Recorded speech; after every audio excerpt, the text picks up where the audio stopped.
How to sterilize feeding bottles. First procedure is to prepare all the materials needed for you to save time.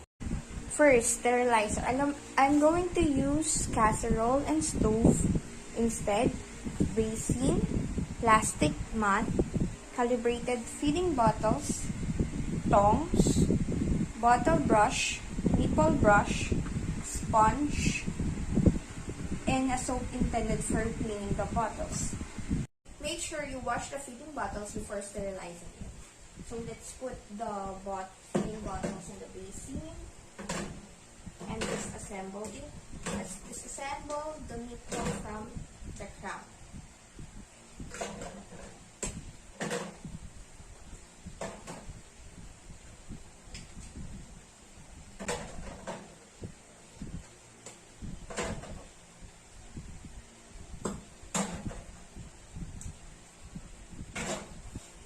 Open the faucet.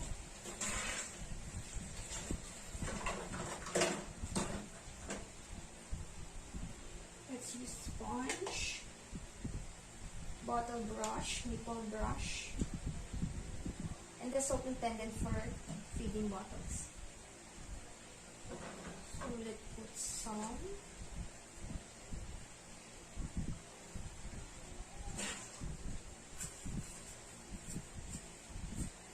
We need to clean the inside of the bottle and the inside of the nipple so that we're going to remove the milk residues.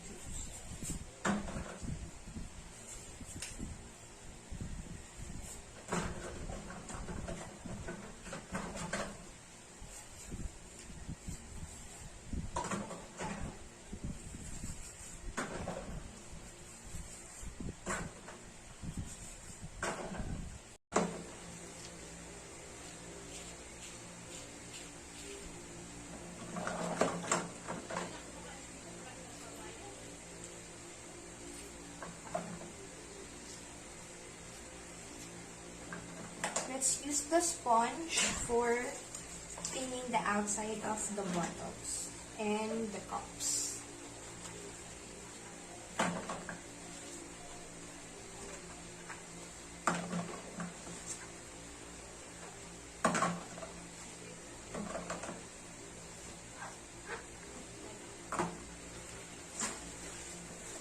Then let's wash it.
Once the calibrated bottles are clean, let's put in a sterilizer. I'm going to use a casserole.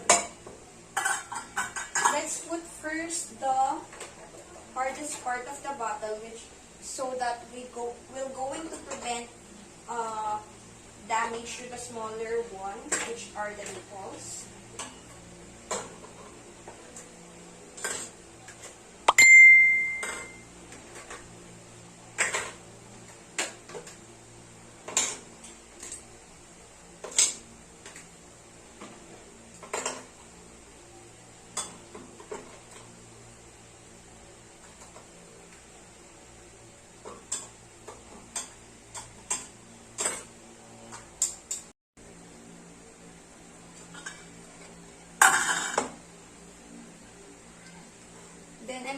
place water half of the sterilizer.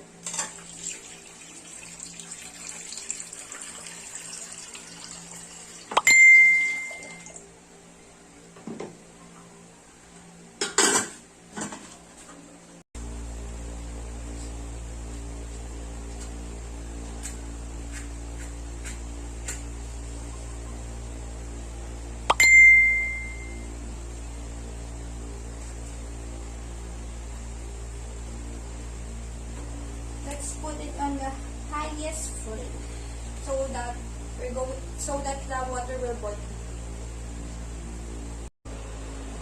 But still, we need to check and guard the sterilizer for us to know if it's boiled. So let's check if the water in the sterilizer are now boiling.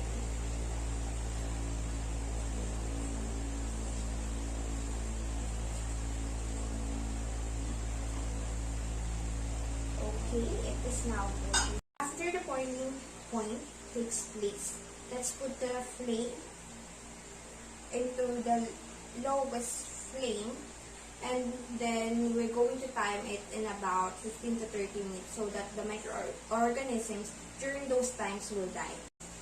When opening the sterilizer, you must open it away from you so that the smoke will not goes into your face.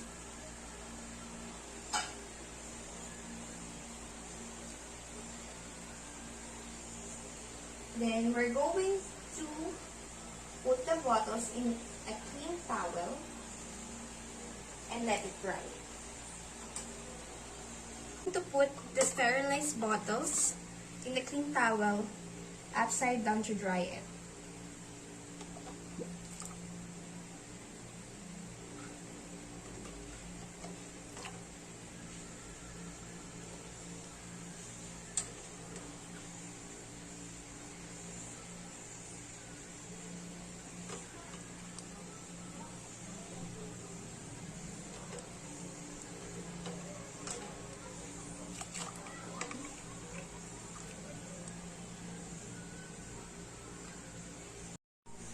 Once the baby bottles are dry, let's assemble it with a tong, using a tong.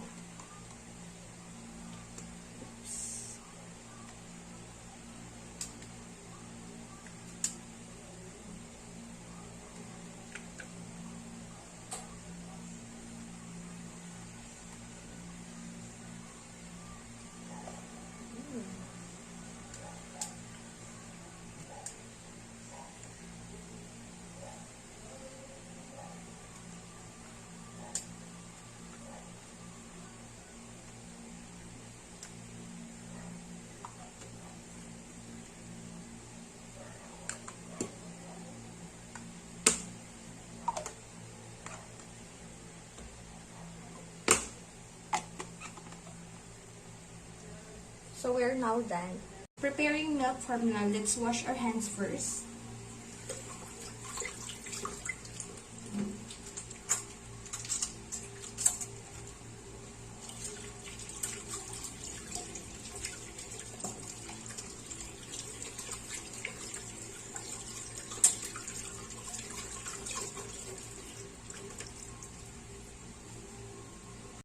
Preparation of milk formula, I'm done washing my hands. So now let's check the milk. So if there is a doctor's prescription, let's do it. If none, let's check the label of the milk, the expiration date, the name of the milk, and the ratio as well. So since this is S26 milk, so it is the ratio is 60 ml per 1 scoop, so 2:1. So this is the scoop and this is the milk. So we're going to use a pre-boiled water in the calibrated bottle. Let's put the water first, 60 ml or 2 ounces.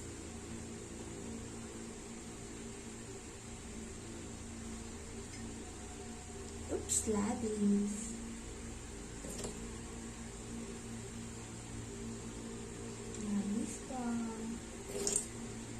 Okay, then let's put 1 scoop. So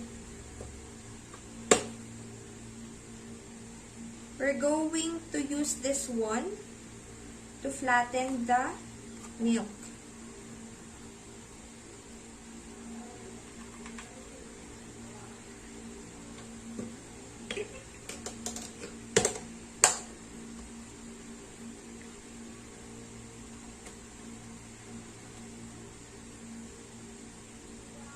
So let's shake it up to 30 seconds until the milk is diluted. Okay. We're not going to do shaking like this because there will going to have bubbles. So shaking is just like this and like this. Okay? Then we're going to test the temperature of the milk so that we can feed the baby if the temperature is just right for them. We're going to use the inner part of our piece because this part is sensitive. When it's okay, we can now feed the baby. How to hold a bottle while feeding the baby. When babies become fussy, think first that they are holding the bottle as fast as my hand, and I'm not actually holding it. It makes a helpful way for a baby to not feel forced because they can take as much nipple they want and they won't as likely want to resist you because they are shortly in charge of how deeper they want the bottle to last towards the best. And also, if that head was to move, my hand can move with the head because my middle finger is under the jaw, so I can feel the head move and I just can rotate with the head whichever way you want to move. So there is no pressure that you have to hold the head while being fed. This can make the babies happy while feeding the baby. Ensure that the nipple has all the milk and no space so that the air will not be taken by the baby, because the reason for a baby to burp is because of the released gas, that is air taken during the feedings. Baby feels better after burping, so let's do it because the baby already taken half of the milk. Let's make the baby birth using one of the technique, the over the shoulder.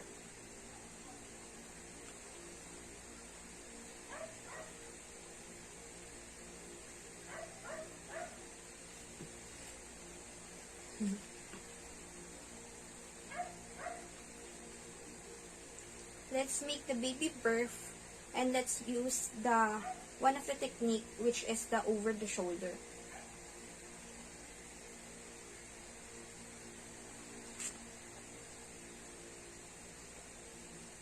Hold the baby up on your chest and baby forcing towards you. Your arm tuck under the baby's bottom to support. Let's use the burping clothes in case the baby spit up. So let's use the dominant hand, which is my right hand. So let her birth by patting her back.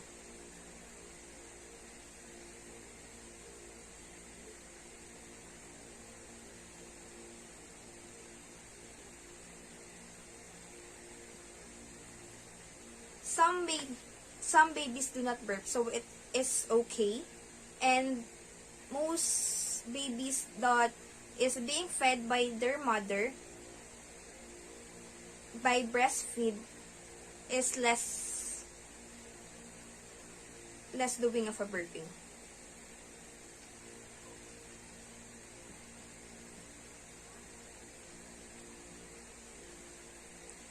Then let's make her feed again.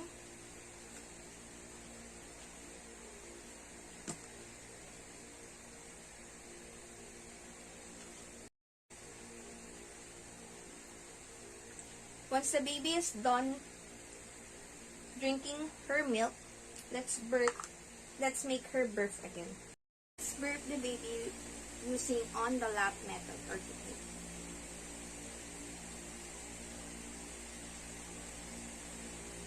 Let's put a birthing cloth so that when the baby spit up milk,